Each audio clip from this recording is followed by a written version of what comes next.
ఓం సాయిరామ్. బాబా ఎప్పుడు ఏ రూపంలో వచ్చి తన బిడ్డలను కాపాడుతారో ఎవ్వరూ ఊహించలేరు. ఒకసారి ఒక భక్తుడు తన కుటుంబంతో కలిసి అర్ధరాత్రి వేళ కారులో ప్రయాణిస్తూ ఉన్నప్పుడు జరిగిన అత్యద్భుతమైనటువంటి లీల ఇది. మీరు బాబా బిడ్డలైతే కనుక ఓం సాయిరామ్ అని కామెంట్ చేసి, అలాగే మరిన్ని బాబా వారి అద్భుతాలను చూడాలనుకుంటే ఛానల్ని సబ్స్క్రైబ్ చేసుకోండి. రాజు అనే భక్తుడు తన భార్యతో తల్లితో కలిసి షిరిడీ దర్శనం ముగించుకుని వస్తూ ఉన్నారు. సమయం రాత్రి 2 గంటలు అవుతుంది. రోడ్డు చాలా నిర్మానుష్యంగా ఉంది. సందీపుకు విపరీతమైనటువంటి నిద్ర వస్తూ ఉంది. కానీ త్వరగా ఇంటికి చేరుకోవాలన్న ఆతృతతో కారు ఆపకుండా నడుపుతూ ఉన్నారు. అకస్మాత్తుగా రోడ్డు పక్కన ఒక ముసలి అతను చెయ్యి ఊపుతూ కనిపించారు.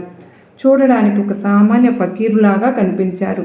కానీ గొంతులో ఏదో తెలియని ఆకర్షణ ఉండడంతో రాజు కారు ఆపారు.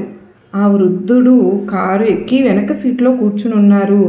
సందీప్ ఇలా అన్నారు, నాయనా జాగ్రత్తగా నడుపు అని సందీప్తో అంటే, నీ కుటుంబం నిద్రపోతుంది కానీ నువ్వు నిద్రపోకూడదు నాయన, నేను నీతో మాట్లాడుతూ ఉంటానులే, నువ్వు నడుపుతూ ఉండు. గంట సేపు ఆ వృద్ధుడు ఏవో సాయినాథుని కథలు, బాబా సత్యాలు సరిగ్గా నిద్రపోనివ్వకుండా ఉత్సాహపరుస్తూ చెప్తున్నారు. సరిగ్గా ఒక మలుపు వద్ద ఎదురుగా వస్తున్న ఒక లారీ కంట్రోల్ తప్పి సందీప్ కారు వైపు దూసుకొస్తూ వృద్ధుడితో మాట్లాడుతూ ఉండడం వల్ల సందీప్ చాలా మెలకువగా ఉన్నారు కదా, వెంటనే స్టీరింగ్ తిప్పేను ప్రమాదం నుంచి తన కుటుంబాన్ని కాపాడుతుంది. ప్రమాదం తప్పిందని ఊపిరి పీల్చుకున్న సందీప్ ఆ వృద్ధుడి కృతజ్ఞత చెబుదామని వెనక్కి తిరిగి చూస్తే అక్కడ ఎవ్వరూ లేరు. కారు తలుపులు తీయలేదు, ఆపలేదు. కానీ మరి ఆ సీటు ఖాళీగా ఉంది.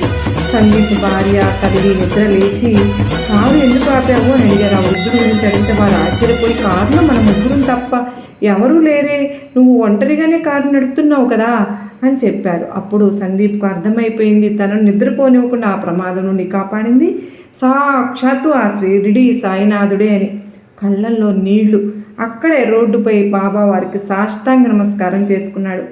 సాయి బిడ్డలకు బాబా ఎప్పుడు కూడా ఒంటరిగా వదలరండి. మీరు ఒక్క అడుగు వేస్తే సాయినాథుడు మిమ్మల్ని కాపాడడానికి 100 అడుగులు వేస్తూ ఉంటారు. మన కళ్ళ ముందు కనిపించే ఆపదలో ఉన్న వారికి సహాయం చేస్తే అది సాయినాథునికి మనం చేసిన సహాయమే అవుతుంది.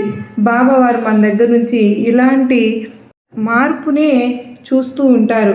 మనం మన మనసులో ఏదైనా అడగకపోయినా సరే మన కోరికలు తీరుస్తూ ఉన్న సాయినాథునికి ఒక చిన్న లైక్ అయితే ఇచ్చి ఓం సాయిరామ్ అని పలుకుదామా. జై సాయినాథ్.